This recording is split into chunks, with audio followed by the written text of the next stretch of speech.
Taschen, ich bin Lukas Minier und ja, mache elektronische Musik.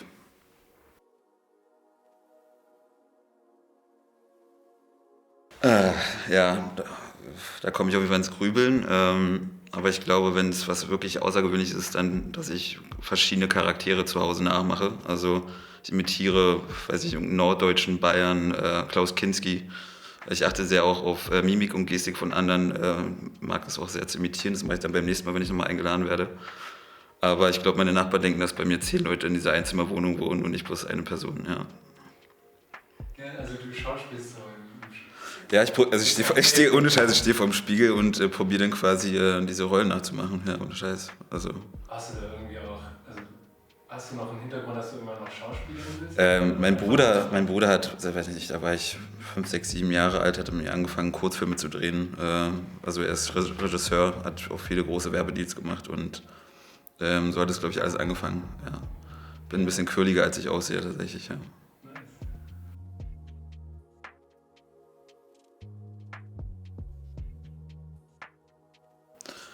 Ja, Motivation ist jetzt nicht so, dass ich aufstehe und sage, okay, das habe ich mir jetzt irgendwie ausgesucht, sondern es ist einfach, ich höre mal auf mein Bauchgefühl und das ist einfach bei Musik so krass gegeben. Also ich weiß nicht, mit was ich mehr eine krassere Verbindung habe zu Musik. Wenn ich aufstehe, höre ich Musik, wenn ich einschlafe. Also vor dem Einschlafen gehen, machen den ganzen Tag Musik. 15 Stunden am Tag produzieren ist normal. Also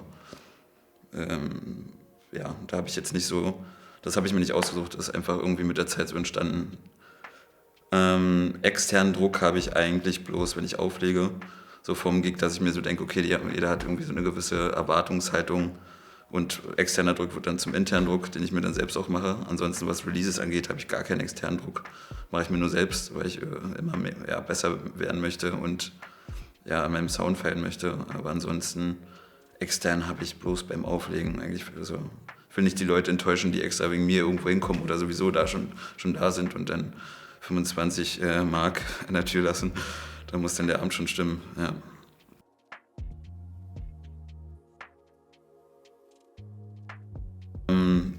Anton, also tatsächlich denken viele, dass ich das alleine mache, aber Anton war es eigentlich der Gründer zusammen mit Jan gewesen von Kreatur. Der hat es damals initiiert und ich bin dann dazugestoßen nach 2 Jahren, glaube ich. Und vorher war das eher nur so Partyveranstaltung und ich habe mit Anton zuvor, ich komme aus einer ganz anderen Musikrichtung, ich habe vorher so ganz schrecklich, glaube ich, mit Future House und sowas angefangen, Melodic House, Tech House.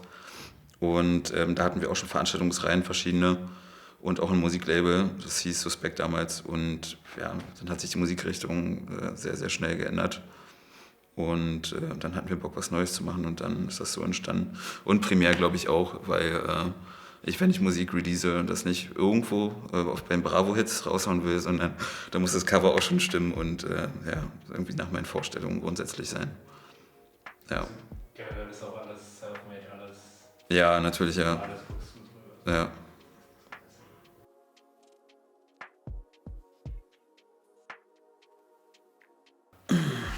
Ja, also ich habe erst vor 4 Jahren angefangen, so dieses schnellere Industrial zu feiern. Davor war es ja, wie gesagt, Melodic Techno.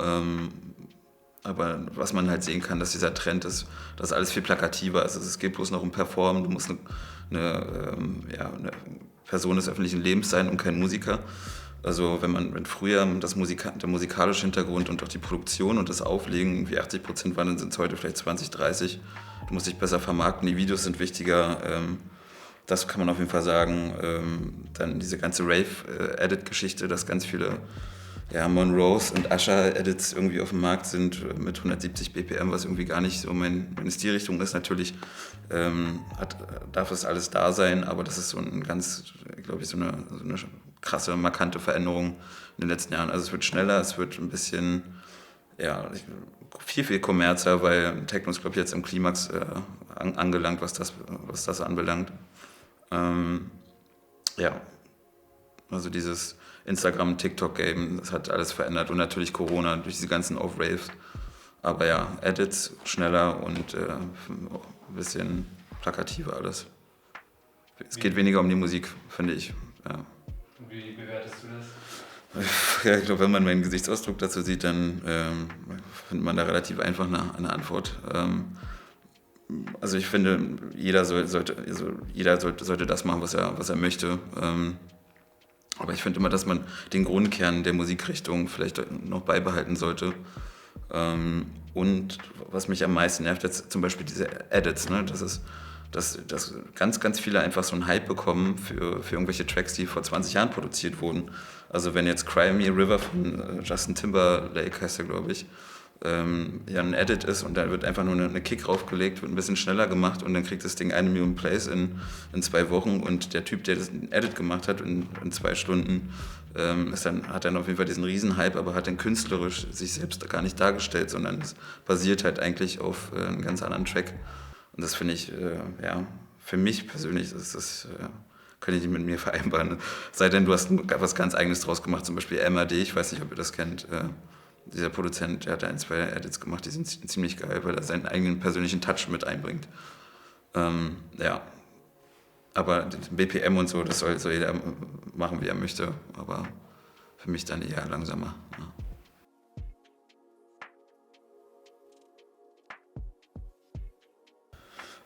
Das ist immer sehr, sehr unterschiedlich. Also die besten Tracks produziere ich, wenn ich, weiß nicht, es regnet draußen und ich habe richtig schlechte Laune, keine Ahnung, der Nachbarshund ist gestorben oder sonst was, keine Ahnung. Dann habe ich so eine emotionale Gefühlslage und dann kann ich, also was ich ganz gut kann, ist glaube ich so eine Storytelling-Tracks produzieren. Diese Clubbanger oder so, da bin ich noch nicht so versiert drin. Aber ja, für mich ist diese Produktion eigentlich so ein bisschen Emotionen, Gefühle kanalisieren. Also das hilft mir selbst auch viel zu verarbeiten.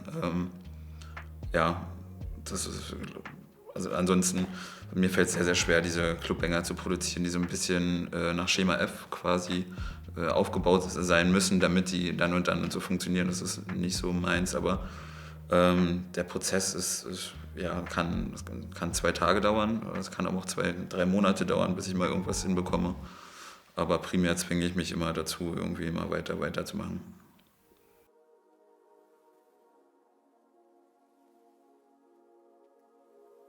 Auf jeden Fall, Musik ist mein Lebensziel, mein Lebenstraum, wenn man das so formulieren möchte.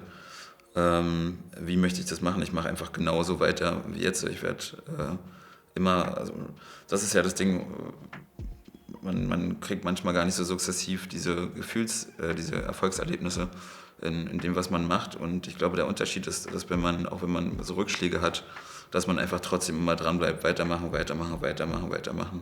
Das werde ich nach wie vor so machen. Ich habe jetzt nicht so diesen Plan, okay, ich muss jetzt da nächste Woche releasen und das Musikvideo noch so machen.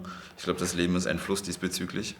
Aber wenn man sein grobes Ziel hat und immer dran bleibt, dann kann man das auch schaffen. Also ich habe 3 Ziele im Leben. Meinen Eltern so schnell wie möglich was zurückzugeben. Das zweite ist, irgendwann mal ein Konzert zu spielen. Auch sehr, sehr ungewöhnlich. Und das dritte ist mit 40, 50 auf meiner Dachterrassenwohnung in Friedrichshain für Musik produzieren. Ja. Mal gucken, was es wird. Also wenn wir uns da noch kennen, können wir gerne mal drüber quatschen. Aber ja, vielleicht stehe ich auch unter der Brücke mit einem Becher in der Hand, kann auch sein.